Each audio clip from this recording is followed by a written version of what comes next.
ser una situació que se va veure molts dies abans, però en meteorologia tants dies abans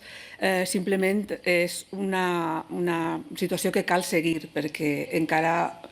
pot haver modificacions. La qüestió és que va ser una situació que se va seguir molt bé des del principi i que no va mostrar massa variacions. I a mesura que s'acostava el dia, es va veure des del principi que el dimarts 29 seria potencialment molt perillós el que podia passar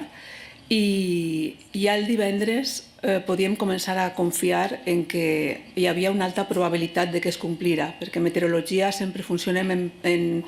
un grau d'incertesa, les previsions meteorològiques sempre funcionen en un grau d'incertesa, però a mesura que t'acostes més al dia en què presumptament pot haver una situació complicada, les coses se van confirmant. De fet,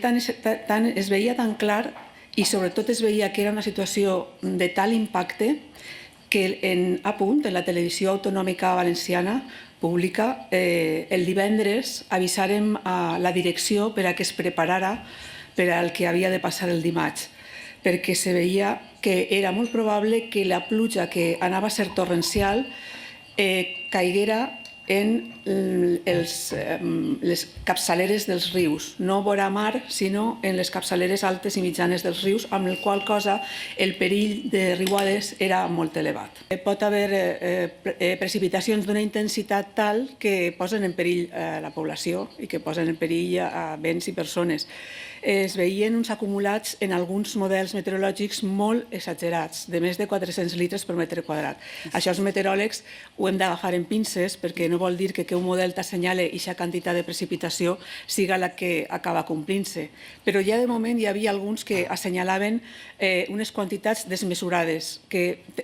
portava camí, se veia que seria un temporal històric. Jo porto 30 anys, més de 30 anys treballant en meteorologia i he vist moltes danes.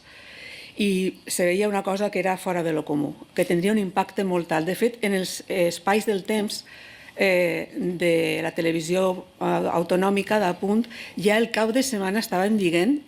que hi havia una probabilitat no menyspreable de que els acumulats passaren de 400 litres per metre quadrat.